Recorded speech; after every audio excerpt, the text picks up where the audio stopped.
Pemuda ganteng ini memeluk pacarnya sehingga ayah sang gadis kaget. Bantu mengatakan bahwa putrinya tidak tertarik pada Raj. Dia juga berkata jika mereka sudah saling cinta dan akan segera menikah. Mendengar itu ayah sang gadis tidak setuju. Lalu Bantu menjelaskan bahwa mereka akan segera memiliki anak. Namun ayah sang gadis pun marah dan segera membawa putrinya pergi meninggalkan Bantu untuk masuk menemui calon besannya itu. Singkat cerita, di malam harinya Raj mengajak Samara berjalan-jalan. Ketika itu Bantu menemani mereka untuk menjadi supirnya. Bantu juga masih merahasiakan identitasnya kepada mereka sebagai anak kandung Randip. Setelah sampai di sebuah kafe, Bantu dan Samara bicara jujur kepada Raj tentang hubungan mereka.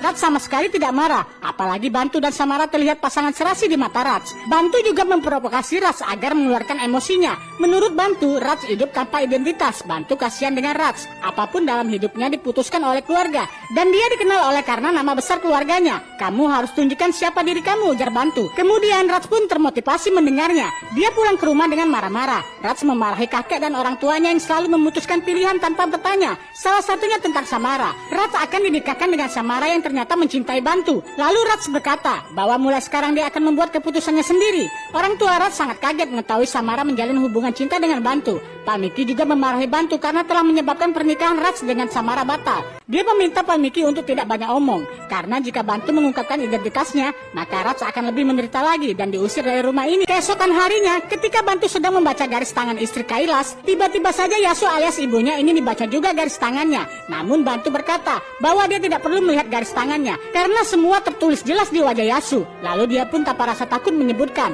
bahwa Yasu sedang tidak akur dengan suaminya. Bantu lebih berani lagi menyebutkan kesalahan Randip yang selama ini tidak pernah dibicarakan, yaitu tentang perselingkuhan suaminya itu 7 tahun yang lalu. Sehingga hal itu membuat dia dan suaminya tidak saling bicara lagi. Berkata jujur memang berat dan menyakitkan, tapi itu akan memperkuat cinta mereka, ujar Bantu. Setelah mengatakan hal itu, dia pun pamit pulang kepada Gindal. Di malam harinya, Randip menemui istrinya yang sedang duduk di sebuah ayunan. Dia berlahan-lahan duduk di bawah sang istri yang sedang termenung. Randip kemudian memberanikan diri untuk mengakui kesalahannya. Dia berkata kepada istrinya bahwa selama ini dia tidak berani meminta maaf karena malu dan merasa sangat bersalah. Dari kejauhan, sang ayah memperhatikan anak dan menantunya itu. Tidak lama kemudian, Yasu yang menangis segera memeluk erat suaminya itu, dan mereka pun saling memaafkan.